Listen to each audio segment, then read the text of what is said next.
like to get a little edgy with their Halloween costumes. Sometimes they don't always want to go the sexy route. Sometimes they want to go the scary route. And people are cashing in on this Ebola thing when it comes to the Halloween costumes. According to a lot of costume previews on social media, there's going to be featuring a lot of hazmat suits, a lot of masks.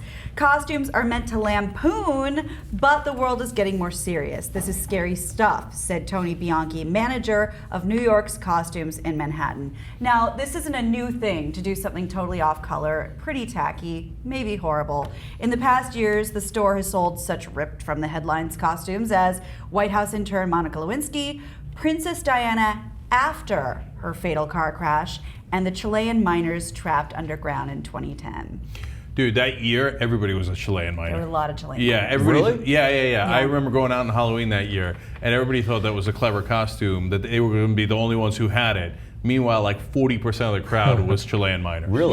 Yeah. Because I only get to experience Halloween from the 9 and 10-year-old perspective. No Chilean miners? No, by 9:30 at night, I'm like, just eat one piece of candy and then go to bed. Like, I don't see what the adults are wearing. Well, for me, if it's not 80% slutty nurse, I go to bed.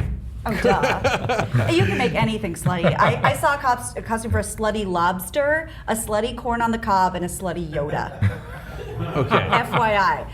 But I think these costumes are going to backfire on a lot of people because they look like Breaking Bad costumes. People are going to be like, dude, that's so last year.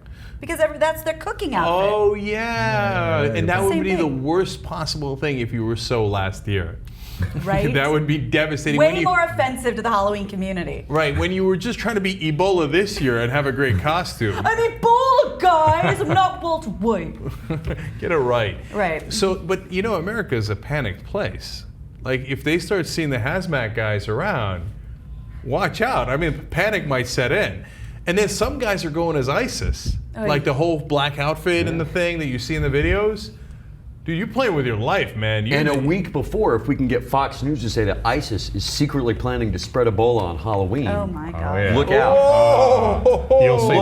You'll see Fox News' orgasm from space. They'll love it. Over under on how many black guys get shot that night is 37.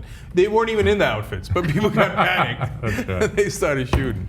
So, look, but honestly, don't go dressed as ISIS. Like, I get it, it's clever, la la la, but everybody here has got guns. Especially in a state with open carry laws. Yeah, but if we all came up with the idea that fast, it's not that clever. Yeah. It's not one of those, oh my God, why didn't I think of that? It's like, do something else. And by the way, Duncan Hunter, a U.S. congressman from California, just yesterday was talking about how we've caught 10 ISIS guys who were crossing the border, which is a total lie, right? Actually, they turned out to be PKK guys. Oh, really? I read a follow-up today that the guys seized at the border were actually Kurdish. Confirmed. Yeah. By the State Department. I don't know if it was PKK. by the State Department. It was by a law enforcement. Right. Okay, so Or now something. PKK is, according to the U.S. classification, Kurdish terrorists because they fight against our ally Turkey. Now the same guys, if you cross the border, are our top allies in Iraq and Syria. So forget the classification. In essence, he mistook our top allies in Iraq and Syria As terrorists. Right? As ISIS, our main. But PKK is actually listed as a terrorist organization. It is. And they're not actually our allies in Iraq. They're only our kind of allies in Syria. Yeah. No, but look, the Kurds that are our top allies in Iraq, you think they're not friendly with PKK? They are, but Okay. it's not, you know. Right. I feel like I'm watching Mean Girls, like the government. Like, okay, well, I'll sit with you during biology, but we're not friends during lunch. I mean, I can't even follow what you guys are saying. You're friends in this country, but once we go over here, we're just hi-bye friends. You can't call me after class. I literally, No, I but can't follow that this. is literally what's happening. But the easiest way to understand the Middle East dynamics almost in one paragraph is to understand that there's only one thing that the Arab states hate more than Israel, and that's Iran.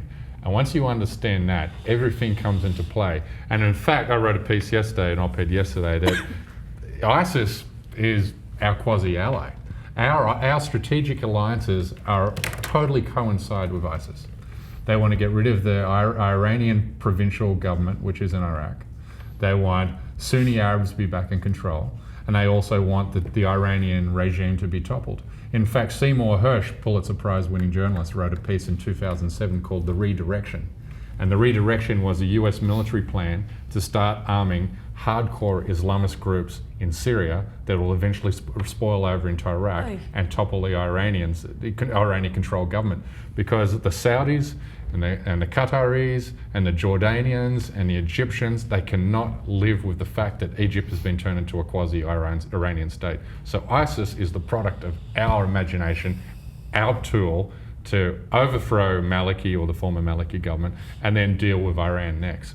So the whole lies and the manipulation in the media is just extraordinary, and our whole media class just can't even question anything which comes out of the state. Why do you think that ISIS is taking Kobani? And the official line from the State Department when they took Kobani was, "Oh, it's of no strategic importance to us. That's why we're going to leave it alone." Not a strategic importance. Once they take Kobani, they have a whole 100-kilometer corridor where they control between Syria and there, which gives them total autonomy to move weapons, forces, and take control of the oil fields and so forth. So for the US Department to say, we're not doing anything about ISIS and Kobani is totally dishonest and totally proves and underscores the fact that these are our allies. Saudi Arabia and Qatar are funding them. Joe Biden admitted as much.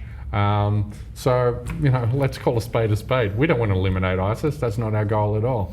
Seymour Hersh gets it right. And an amazing coincidence, this year I'm going as Seymour Hersh. Everybody's going to know exactly who you are. You're going to be so embarrassed when you walk into the party and there's 5 other Seymour Hershes.